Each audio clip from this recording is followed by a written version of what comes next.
No one ever really tells you this. Life doesn't get easier with age. It just gets quieter. But not all quiet means peace. Sometimes it's the silence of feeling forgotten, the silence of days that blur together, the silence of a heart that no longer feels excited, of conversations that no longer come. You've lived long, you've raised families. You've worked hard, sacrificed, adapted, endured. But somewhere along the way, most of us start making small choices, quiet ones, that slowly begin to take life away from us. And we don't even realize it. Not until it hits us like a quiet birthday with no calls. A doctor's visit that feels heavier than before. Or an afternoon so still, you suddenly ask yourself, is this how it ends? This video isn't here to blame you. It's here to awaken you, to help you see what can still be changed before it's too late. Because the mistakes that rob us of joy in old age don't arrive with warning signs. They come softly, disguised as routine, wrapped in habit, hidden in beliefs we never thought to question. But today, that changes. We're going to walk together through 9 silent, fatal mistakes that slowly destroy life in later years, and more importantly, how to stop them. Not with dramatic life changes, but with small, honest, powerful decisions. Let's make one thing clear. Growing older isn't the problem. Aging is a gift. It means you made it. You've survived what many didn't. But aging without intention, that's when things begin to drift. That's when the spark dims. And the most tragic part is, many of us don't even know what's happening. This isn't about fear. This is about awakening. Because if you've felt bored, invisible, or disconnected, it's not because you're old. It's because you stopped feeling like the author of your own story. But that power, it's still yours. And today, you begin again. Mistake number 1, believing passion dies with age. One of the most damaging lies we're told is that passion has an expiration date. That at 60, 70, or 80, we should pack away our dreams. That our time to feel excited or creative is over. That we've reached the end of our story. But that's not true. Passion doesn't die with age, it fades from neglect.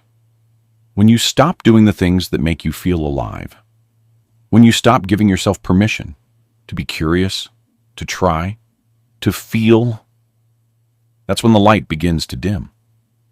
Not because it's gone, but because you stopped feeding it. Maybe you used to love music, writing, gardening, or dancing. Maybe you had dreams that got buried under responsibilities. But what if that part of you is still there, just waiting for you to return?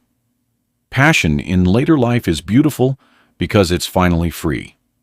From performance, from pressure. You don't have to be great at it. You just have to feel it. Even small sparks matter. Even quiet passions matter.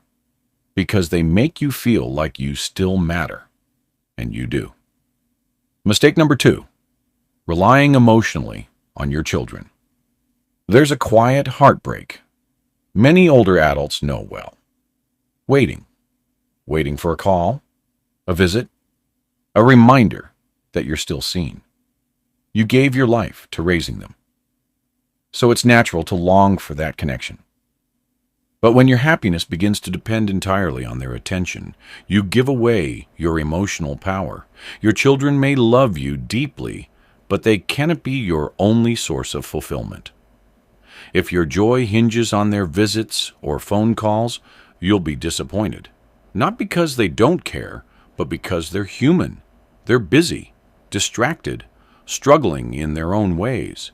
You must build a life where you are more than someone's parent. Reach out beyond your family.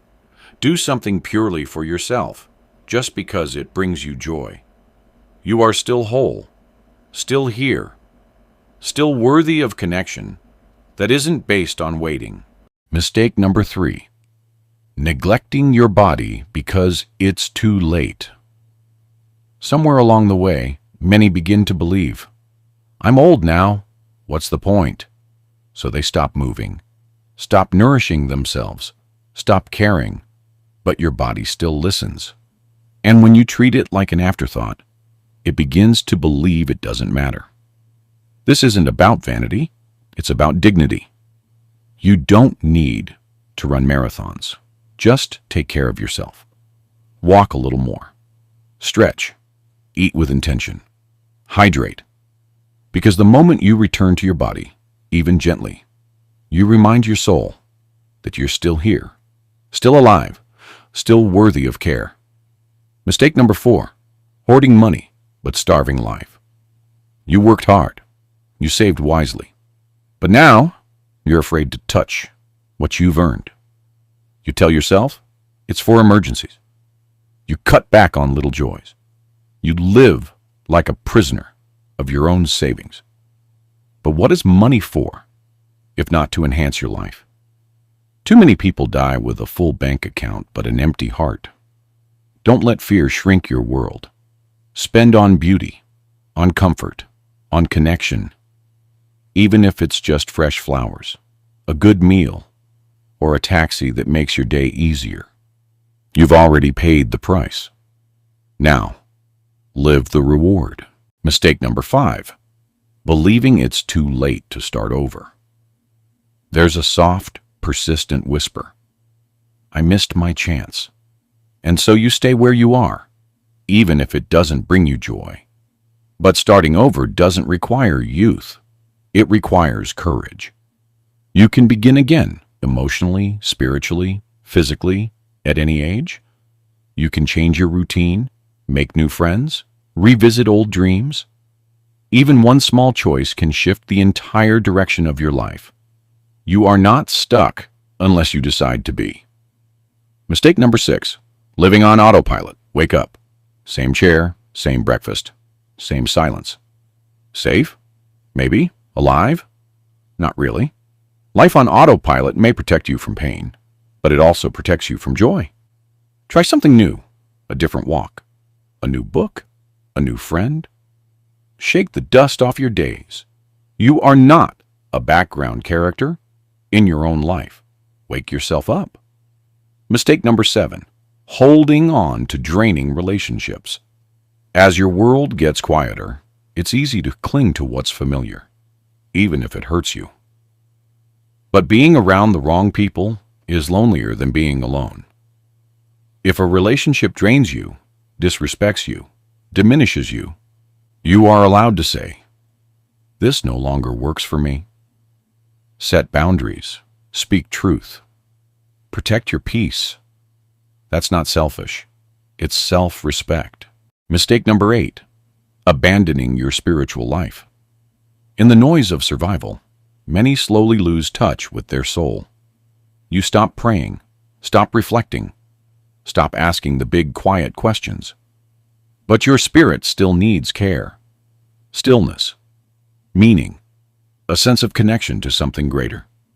This isn't about religion. It's about remembering that you are more than your age, your history, your roles. Come back to yourself, to whatever gives you peace.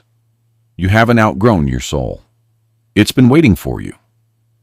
Mistake number 9. Believing there's nothing left to discover. Perhaps the deadliest mistake is the one we don't even notice. We stop expecting to be surprised, to be moved, to fall in love with something new. But discovery doesn't belong to the young. It belongs to the curious. There is still so much to see, to feel, to learn, to become. Look up, look around, be amazed again. You've made it this far. That alone makes you remarkable. And yet, you're still becoming, still unfolding, still capable of joy, of love, of change. The mistakes we've explored today, they're not your identity. They're invitations to reclaim your time, to remember your power, to write the next chapter with purpose. You don't have to do it all today. Just one gentle, honest step at a time. You're not done. You're still here. If you like my video, please like, share, and hit the bell icon.